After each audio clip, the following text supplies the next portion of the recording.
আজি আমি এখন সভা কৰিছিলোঁ আৰু নিশ্চয় আপোনালোক গম পায় চিনামাৰা এইটো পঞ্চায়ত হয় আৰু নিশ্চয় আমি আশা ৰাখিছোঁ যে চিনামাৰা বাকী ৰাইজে ভোট দিব আৰু এই পঞ্চায়তটোত আমি বহুত ভোটৰ ব্যৱধানত আমি জয়ী হ'ম আৰু নিশ্চয় বাগানবিলাকত সমস্যা আছে কিন্তু ভাৰতীয় জনতা পাৰ্টিৰ চৰকাৰ অহাৰ পিছত বাগানৰ বহুত কেইটা সমস্যা ইতিমধ্যে সমাধান হৈছে।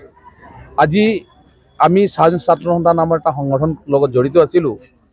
আমি যেতিয়াই বাগানলৈ আহোঁ আমি দেখোঁ যে বাগানবিলাকৰ ৰাস্তাবিলাকৰ বোকাময়, ৰাস্তাবিলাকত সোমাব নোৱাৰি, এনেকুৱা এটা দিন আছিল আৰু আজি ভাৰতীয় জনতা পাৰ্টি চৰকাৰ অহাৰ পিছত ইতিমধ্যে বাগানবিলাকত ধুনীয়া ধুনীয়া এবাৰ ব্লকৰ ৰাস্তা দেখা পোৱা যায়।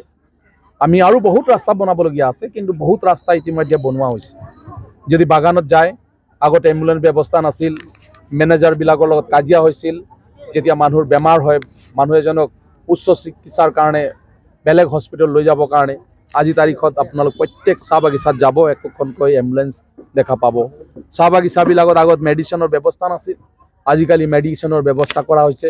ঠিক তেনেকৈ বাগানবিলাকত প্ৰগ্ৰাম কৰিবৰ কাৰণে ৰংগমঞ্চবিলাক নিৰ্মাণ কৰা হৈছে। মালতী ওৰাং আপুনি নিশ্চয় জানে স্বতন্ত্ৰতা সেনানী আছিল আৰু তেওঁৰ নামত আমি ৰংগমঞ্চবিলাক বনাইছোঁ। এতিয়া আমি বাগানবিলাকত মডেল স্কুল বনোৱা হৈছে, নিশ্চয় আপুনি গম পাইছে মডেল স্কুল বনোৱা হৈছে যাতে আমাৰ ল'ৰা ছোৱালীবিলাক বহুত দূৰলৈকে যদি স্কুল যাবলগীয়া হয় স্কুল এৰি দিয়ে, সেইকাৰণে বাগানবিলাকত ইতিমধ্যে মডেল স্কুল বনোৱা হৈছে।